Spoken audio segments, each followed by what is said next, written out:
We bring you the latest updates from the PNA Newsroom. The Philippine National Police commended today the police personnel involved in resolving the escape attempt and hostage-taking situation at the PNP Custodial Center in Camp Crame on Sunday morning. Marita Moahe reports. PNP Headquarters Support Group Director Police Colonel Mark Pespes was awarded the Medalya ng Kadakilaan by PNP Chief Rodolfo Azurin during this morning's flag ceremony. Pespes was the cop who negotiated and neutralized Feliciano Solayo Jr., the hostage-taker of detained former Senator Laila De Lima. Solayo, who was identified as an Abu Sayyaf member, was killed along with his cohorts, Idang Susukan and Arnel Cabintoy. The PNP also commended several members of the Headquarters Support Group and the Special Action Force who participated in resolving the incident.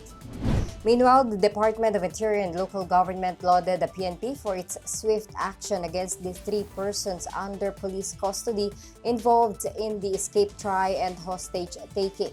The DILG directed the PNP to review its security protocols in the custodial center. Earlier, President Ferdinand Marcos Jr. offered De Lima the option to be transferred to another detention facility.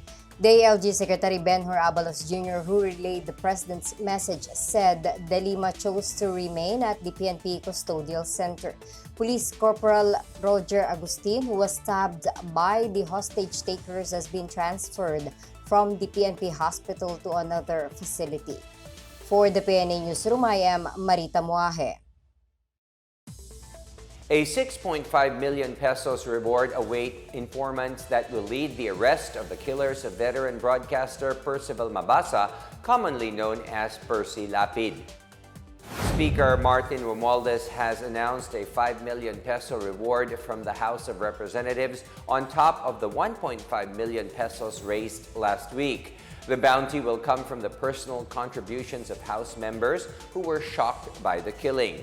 In a statement, Romualdez said the perpetrators and the masterminds behind the crime must be brought to justice at all costs. The National Capital Region Police Office released earlier today the latest picture of one of the gunmen who shot Lapid dead. The broadcaster was gunned down by 2 suspects at the gate of a subdivision on Aria Street, Barangay Talon 2 in Las Piñas City on October 3. President Bongbong Marcos has ordered authorities to investigate Lapid's killing. Meanwhile, to cushion the impact of high gasoline and diesel prices, a lawmaker is pushing for a progressive taxation system that aims to reduce the prices of fuel products by making adjustments to excise tax. Occidental Mindoro Representative Leody Tariela filed House Bill 3628 that seeks to gradually decrease excise tax as fuel price increases.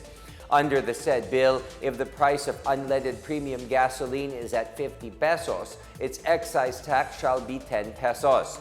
The excise tax for gasoline would be further reduced by 1 peso for every 5 pesos per increase per liter, up to 4 pesos per liter when the price of gasoline per liter reaches 75 pesos or higher. For diesel, the excise tax is pegged at 6 pesos if the price per liter is 50 pesos and below.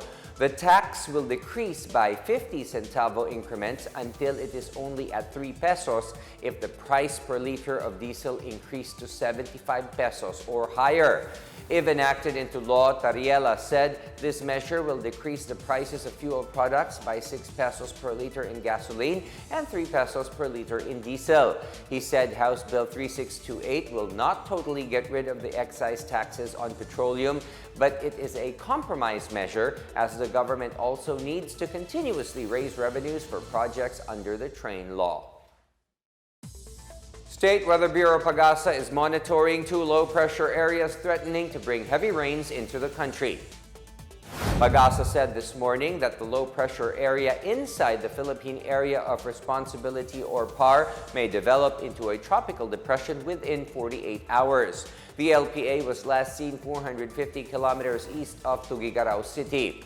PAGASA said the LPA is expected to bring moderate to heavy rains over Cagayan, while Batanes, northern portion of Isabela, Apayao, Kalinga, Abra, and Ilocos Norte will experience light to heavy rains.